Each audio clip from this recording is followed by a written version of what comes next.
The Mayans and their Mesoamerican kin, through precise attunement and devotion to the sun and related celestial cycles, represent the terrestrial correspondence to but a single sunspot movement, the north equilateral one.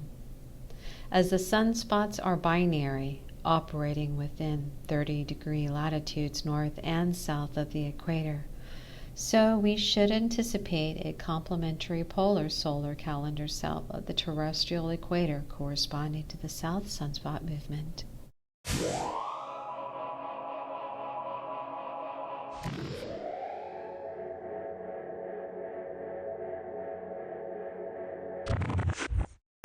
This south equatorial solar calendar is to be found on the gate of the sun, the chief feature of the site known also as Tiwanaku, the mysterious higher region of the Andes. Like the 260-day calendar of the Mesoamerican civilization pulse, the monumental stone-hewn site of the Tiwanaku has long baffled and mystified archaeologists, giving rise to numerous fantastic theories. The principal reason for the mystery is the altitude of the site. At 12,596 feet above sea level, Tiwanaku is unique among man's architectural efforts. Little grows at this altitude, so the idea that Tiwanaku was an urban center in the usual sense of the word presents problems.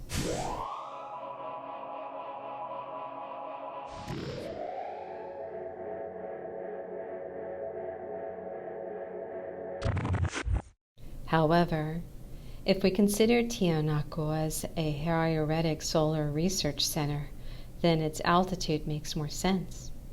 The altitude, for an era predating satellites and rocket ships, is perfect for solar investigation, particularly if the chief tool of study is the finely tuned human organism.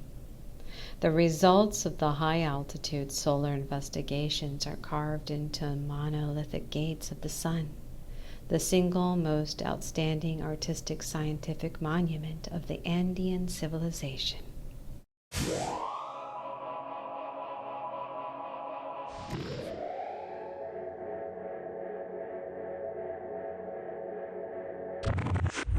The information presented on the gate of the sun is intensely synthesized and simple, undeviatingly symmetrical. By common acknowledgement, the carvings represent a calendar. As we see on this map, there is a monumental central figure, often identified with the solar creator deity, culture hero, Kontiki, Viracocha, holding two serpent condor scepters.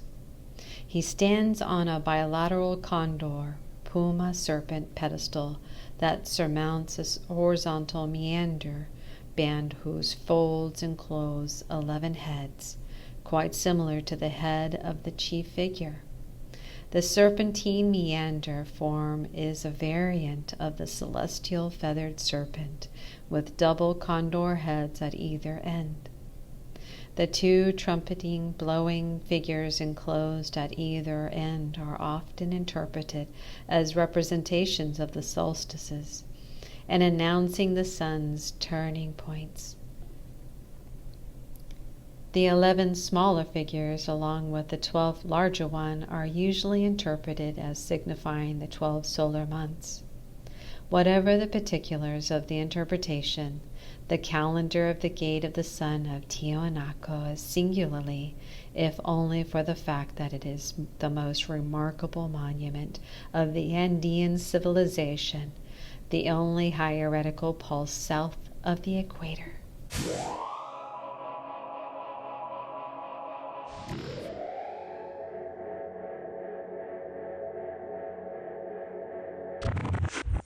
It is precisely this south polar aspect that is of importance for this map. Integrated with the Mayan Tzolk'in, 6 columns, each of which are on either side of the central Tiwanaku figure, The two calendars may be understood as a single bipolar calendar matrix reflecting the cyclical pulsation of the sun and its binary sunspot movements.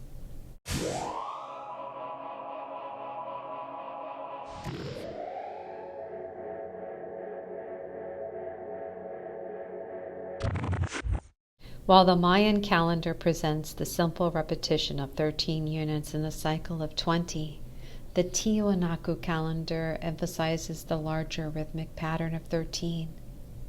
Though comprised of 12 main units, the central figure counts for both 1 and 13, alpha and omega. Reading below this main figure to the left, we have, in alternating units, figures 2, 3, and 4, the solstice. Returning in alternating manner are the figures 5 through 9. Arriving at the next solstice, figure 10. A final return with figures 11 and 12 bring us again to the large Viracocha figure 13.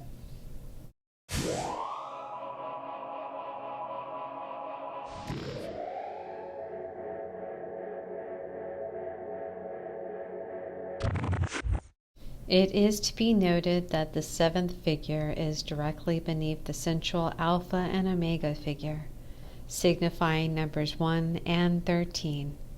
The central axis thus corresponds to the mystic column, the seventh of the 13 columns in the Mayan calendar, which we see slipping down behind the head of the central Tiwanaku figure. Like the solar central figure representing 1 and 13, these two numbers are at the very center of the mystic column. In the bipolar calendar matrix, only 13 units of the mystic column are visible, the other 7 being within the central solar figure.